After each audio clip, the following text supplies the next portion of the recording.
Halo Sahabat Suara, Suara, kali ini Philip Badut Badut Gendong, Gendong lagi ada di Ngorbit, ngobrol Ngobrol bareng bareng bintang bintang tamu. Pop pop pop pop pop julep pop pop pop pop pop julep pop pop pop pop pop julep pop pop pop pop pop pop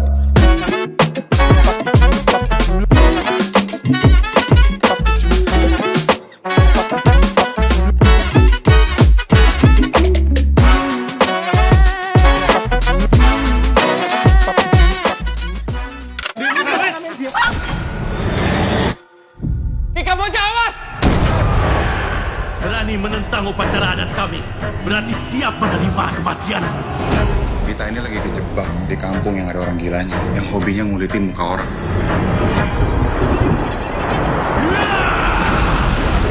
Semua ini akibat kemarahan kuasa jahat yang dibangkitkan di Kamboja.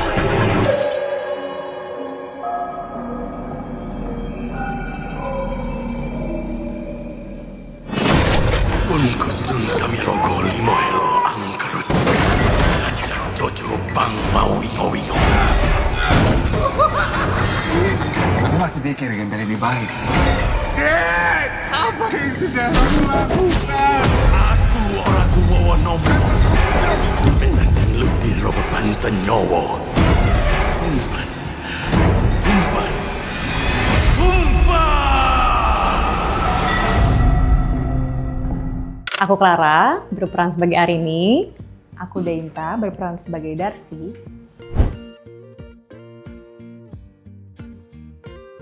Oke, mungkin mau ngomongin skala besarnya dulu aja kali ya.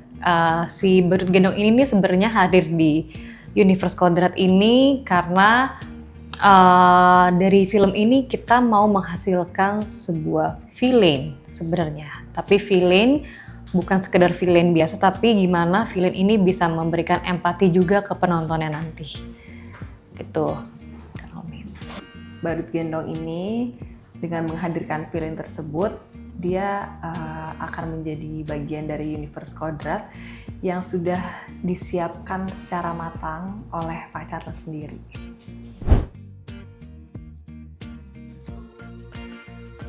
Wah, itu sih pas lagi di setnya sendiri, aku sendiri sebagai pemain ngerasa scene itu bener-bener massive banget. Massive dalam arti secara pemain banyak banget di situ. Terus secara shot juga banyak banget karena banyak banget yang diambil. Dan secara pengadegannya pun juga lumayan kompleks karena banyak banget adegan yang terjadi di dalam scene itu gitu. Dan secara situasi juga lumayan challenging karena kita benar-benar syuting di tengah-tengah perkebunan tebu gitu, perkebunan tebu, dan dimana itu panas dan itu buat satu scene aja di take lumayan beberapa hari. Jadi secara pengambilan aja kompleks, aku ngerasanya. Mungkin nanti penonton juga akan merasakan banyak kompleksitas di dalam satu adegan itu. Adegannya intens, chaos juga, gitu. Jadi mungkin vibes-nya akan intensnya dapet, deg-degannya dapet, dramanya juga dapet, tapi actionnya juga dapet gitu. Jadi sih. mungkin akan kompleksitas itu yang dibawa sama penonton nantinya di adegan itu.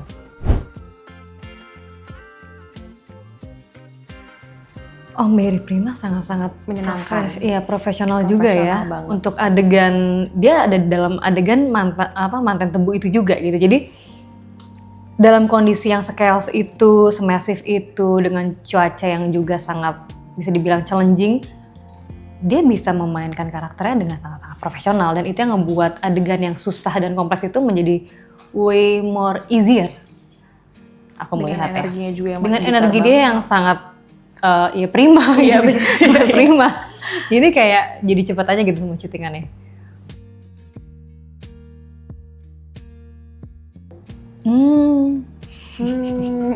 Kalau aku Menarik. karena backgroundku sendiri juga penari tradisi, dan di sini aku juga menjadi penari, menurut aku ini sebuah poin plus dan hal yang menyenangkan untukku karena apa yang biasa aku lakukan sehari-harinya bisa aku tuangkan ke dalam film ini juga. Kalau aku mungkin dalam segi realita kehidupannya kali. Karena si Arini ini tuh sebenarnya kan dia lawyer. Tapi dia lawyer yang bergerak dari dasar moralitas dia atau empatinya dia. Which sebenarnya yang mau dia lakukan itu putih banget gitu karena dia pengen menegakkan keadilan, tapi di dunia yang tidak bisa selalu putih, gitu. Dimana dia menegakkan keadilan di tengah-tengah dunia yang memberikan banyak ketidakadilan. Itu mungkin realita yang terjadi dalam kehidupan kita ya. Lebih ke situ sih. Aku lumayan banyak banget diskusi sama Pak Charles sebenarnya buat karakter ini, karena jujur buat aku lumayan kompleks dan rumit untuk aku menjalankan karakter ini karena dari segi sisi hukum gitu ya, secara lawyer, sebagai lawyer, aku banyak banget konsultasi sama teman-teman aku yang memang lawyer gitu. Jadi secara on paper nih gitu ya, apa sih yang harus dilakukan sama lawyer biar juga relate dengan karir dia sebagai lawyer. Tapi secara film, secara narasi yang mau dibawain sama Pak Charles, aku juga pengen tetap ngikutin arahan director. Aku harus menjadi lawyer seperti apa gitu. Jadi banyak banget, bukan perdebatan, diskusi-diskusi. Walaupun udah reading, on the day itu aku pasti masih diskusi kayak, Pak, tapi kan lawyer kan harusnya nggak boleh gini, Pak. Ini gimana? Iya, tapi kayak gini. Oh, tapi jadi mendingan gini nggak sih, Pak? Oke, kayak gini. Yaudah kalau gitu kita cari titik tengahnya. Nah, itu sering terjadi karena dengan bekal yang udah aku bawa, hal-hal yang udah aku observe dan aku udah kumpulin gitu data-data dan faktanya sebagai lawyer, digabungin sama narasi film, itu kan kadang-kadang jadi kayak dilema sendiri ya, gitu kan, mau bergerak kemana.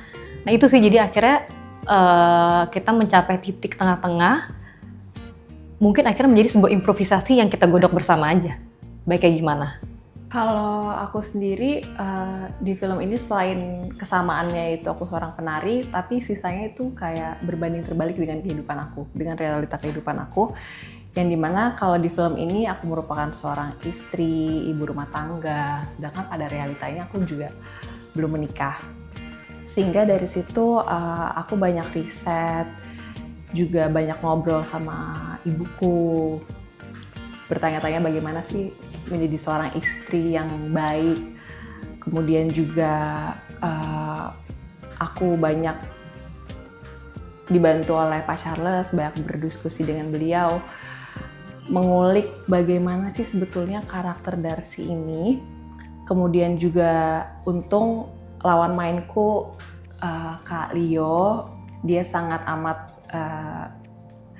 bisa untuk diajak bekerja sama, sehingga di saat kita membentuk chemistry antara Darso dan Darcy itu sendiri menjadi lebih mudah karena ikatannya mungkin lebih dekat gitu.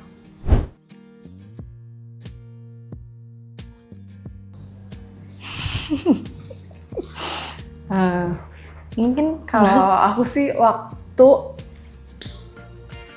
di sini kan aku ceritanya meninggal. Nah, itu scene itu menurut aku sangat amat emosional, baik untuk aku sendiri maupun untuk Darso, sehingga kayaknya itu kalau harus diulang-ulang, aku kayak nggak mau mengulang deh. Kuras emosi. Iya, itu karena itu nguras emosi aku banget. Kalau dari aku mungkin sebenarnya banyak banget adegan-adegan Arini ini tuh yang bisa dibilang cukup intens gitu. Dan intensitasnya sendiri tuh nggak selalu fisik, tapi kayak emosionalnya gitu. Terus masalah yang terjadi di dalam adegan itu kadang-kadang dibantu sama pengadegan blocking yang juga menurut aku kadang-kadang agak kompleks juga gitu ya. Ditambah juga campuran-campuran scene yang ada lovey-dovey-nya juga. Jadi menurut aku kayak terbiasa untuk kalau udah menjalankan sebuah adegan atau project gitu ya, aku ngerasa ya udah ini udah I did my best gitu mungkin kalau dikasih kesempatan untuk ngulang, ya nggak apa-apa. Gitu. Tapi kalau untuk mengulangi lagi tuh sebenarnya mikirnya juga udah kayak, ini aja gue bisa ngelakuin tuh kayak dengan situasi yang kadang-kadang mungkin mood kurang bagus atau cuaca nggak mendukung. Itu tuh menurut aku udah kayak, I did my best kok gitu. Energinya, karena kalau dipikir lagi tuh sebenarnya susah loh semua hal itu gitu. Pernah lagi aku sering banget kayak gitu. Kayak Itu kayak adegan serius nih soalnya ya, adegan serius. Mungkin pas udah ngelakuin adegan kali ya, karena energinya udah kekuras, jadi lapar lagi gitu. Mungkin gitu, tapi kalau di tengah-tengah adegan, terus tiba-tiba mikirin makan nasi padang kali ya, atau apa, kayaknya nggak kesana deh. Kayaknya, iya ya takutnya jadi shifting nih gitu. kalau aku sebelum adegan sih biasanya suka tiba-tiba Iya. kepikiran. Tapi kalau pas adegan sih kayak enggak deh. Biasanya bikin apa tuh Kak? Hal Kayak randomnya gitu. ya itu sering banget abis ini makan apa ya? Pasti mikir gitu. Kita nggak bisa ngapain ya Iya, gitu bener. kan.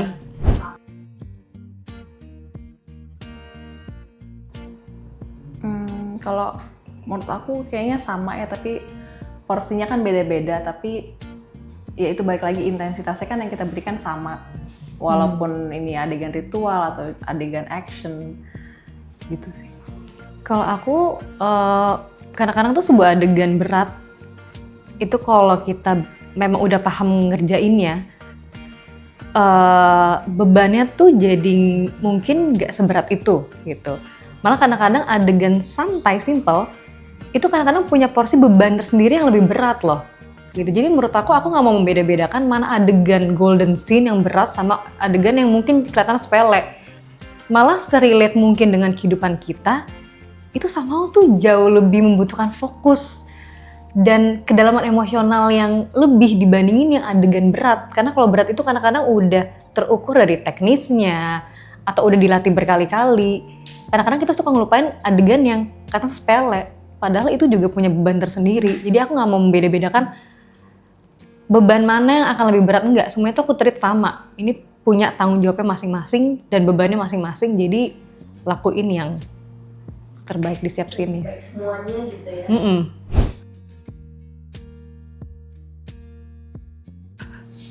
Kalau aku merah sih. Kenapa? Oke. Karena dia itu mencintainya ugal-ugalan, terlalu dalam. Tapi di saat dia sudah disakiti, dendamnya juga dalam banget. Kalau aku udah kelihatan jelas putih ya. Karena kan memang dia maunya kan membawa keadilan di dunia yang tidak adil ini dan membawa warna yang putih di dunia yang hitam ini. Gitu, makanya akhirnya kecampur harusnya jadi abu-abu. Abu-abu itu yang menjadi dilema dari karakter ini.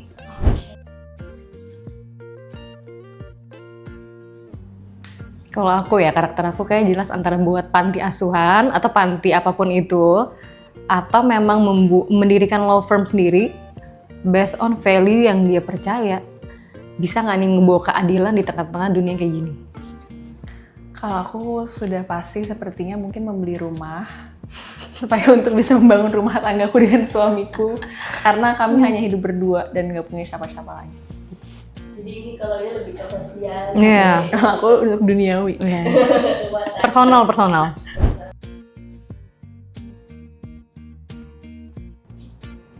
Enggak juga sih, karena somehow karakter aku ini agak lumayan one in million ya, gitu. Karena emang masih bisa ya lakuin hal-hal yang lurus banget di dunia yang memang ngebuat lo berkelok-kelok gitu.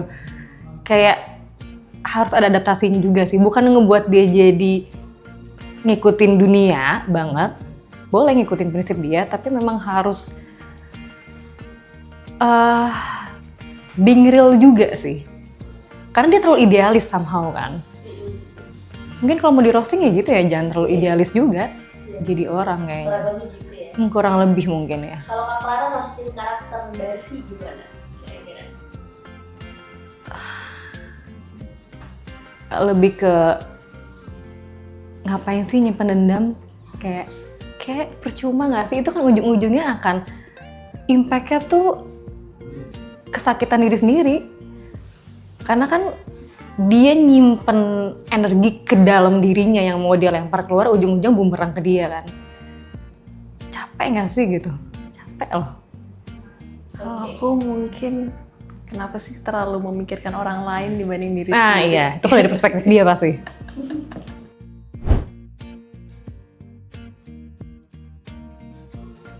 Bisa aja sih kalau aku Kalau kayaknya aku seminggu. kuat sih kayaknya jadi hari ini. Kalau jadi hari ini, kalau jadi hari ini masih oke lah. Kalau jadi dia kayaknya capek. Iya, capek. Tapi kan dari kita kuat atau capek justru? Jadi hari ini atau jadi Darsi? Jadi Darsi Jadi Darsi capek.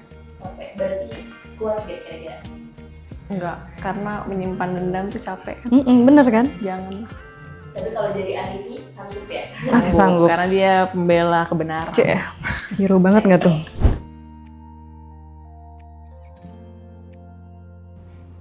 Kayaknya melepaskan deh, karena karakter ini lumayan too good to be true aja. Aku sama sih.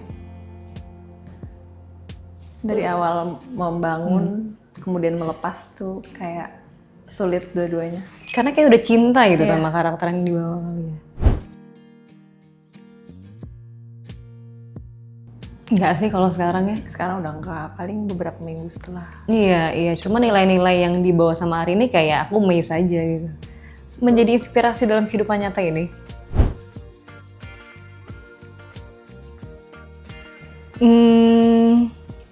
Terima kasih sih. Lebih ke thank you note karena ya terima kasih sudah berani menegakkan keadilan di dunia yang di tengah-tengah dunia yang nggak mudah untuk menegakkan keadilan dan berani untuk melangkah. Jadi pengen nangis.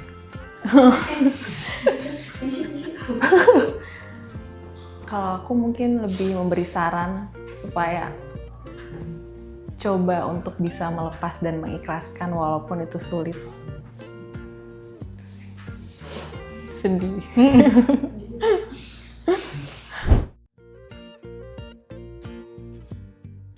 Harapanku semoga para penonton bisa mengambil nilai-nilai baik yang ada di film ini sih.